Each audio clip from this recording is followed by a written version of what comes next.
Jini ni jina la Kiswahili linalotokana na neno la Kiarabu al-jin.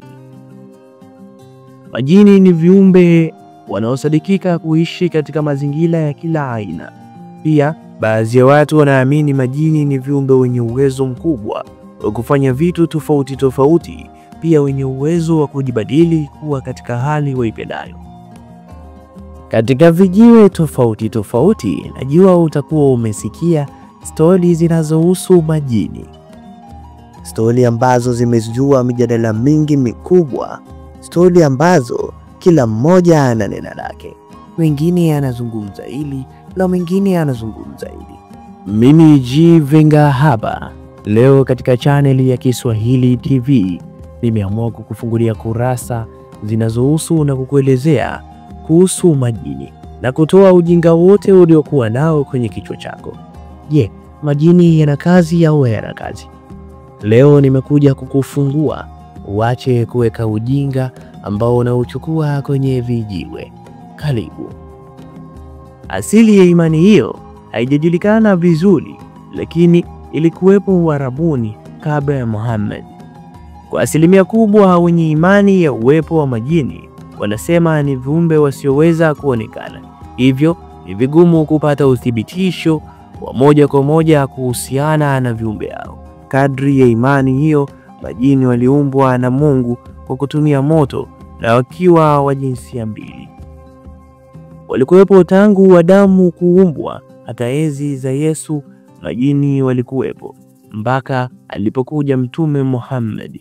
Uislamu huamini kuna majini wazuri na majini wabaya kwa maana ya madhara yao katika maisha ya mwanadamu, na baadhi ya Waislamu pengine wasiofuata misingi sahihi ya Uislamu hufuga majini hao katika nyumba zao au mili yao na kuwafanya viumbe hao kama wasaidizi au walinzi wa maisha yao. Kwa wale ambao huamini majini wazuri, lakini wengine hutumia pia majini waitwao wabaya kuharibu na kutesa maisha ya watu. Wengine kwa kuwatuma waingilia mwilini na kuleta magonjwa, kuharibu kazi au biashara ya mtu na familia. Kwa hiyo ndugu yangu, jihadhari huko mtaani, kwani kuna majini ya kufugwa ambayo inasemekana kuwa yanazagaa pia mitaani.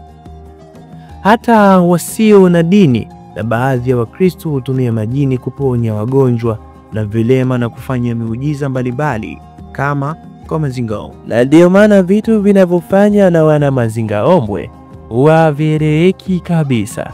Pale huwa wanatumia nguvu zisizo za kawaida kuwapotosha watu ili wafanye mambo yao yaende. Pia wapo Wakristo ambao watumia majini yao katika mambo yao kama vile kutafuta mali, watoto na kadhalika. Pamoja na hayo, Ukristo kwa ujumla haupatani na imani hiyo, ila kuna madhehebu kadhaa ya Kikristo ambayo huamini uwepo wa majini kwa kuwasawazisha na mashetani. Hivyo kwao hakuna jini mzuri, bali wote ni wabaya, kwa kuwa wao na mashetani ni sawa. Hivyo ni adui wa Kristo yoyote yule kama alivyo shetani mwenyewe. Wakristo wa madhehebu hayo wamekuwa wakifanya maombi kwa watu ambao wanadhaniwa kuteswa na majini ili kuwafungua kutoka katika vifungo na nguvu zao za uovu, sawa na pepo ambao Bwana Yesu leta habari njema, yani Injili, aliwatoa miilini mwa watu na kuwapa wanafunzi wake, wafuasi wake ambao ni Wakristo leo, mamlaka na uwezo kuwatoa pia. Kwa ujumla wake, Mungu mmoja aliye mfalme wa siku ya malipo anaweza kukuepusha na kila jambo baya na hapa duniani pasipo na kuangalia wewe ni wa dini gani. Viumbe vyote ni vya Mungu na ndiye asili ya vyote, nasi tutarejea kwake. Kadri ya Uislamu, majini ni viumbe wa Allah kama walivyo binadamu, hivyo wanazaa, wanazaliwa na kukua. Wana jinsia mbili, wapo wanaomtii Mungu na wasiomtii. Wana tabia kama za kwetu, uongo, dhulma na kadhalika. Na tulimuumba mtu kwa udongo, unaotoa sauti, unaotokana na matope yaliyotiwa sura, na majini tuliwaumba kabla kwa moto wa upepo. Moto Al-Hajil. Hiyo ni sura ya Al-Hajr ya 26 mpaka 27. Kazi yao wote ni kumwabudu Mungu na si kuwaumba majini na watu ili waniabudu mimi. Az-Zariyat ya 51 hadi 56. Tofauti ni kwamba wao wameumbwa kwa moto, wanasafiri haraka kuliko chombo chochote. Wana uwezo wa kutuona wakati sisi hatuwezi kumuona, ila mwenyewe akipenda kujionyesha. Wanaweza kujibadilisha maumbile ya viumbe mbalimbali.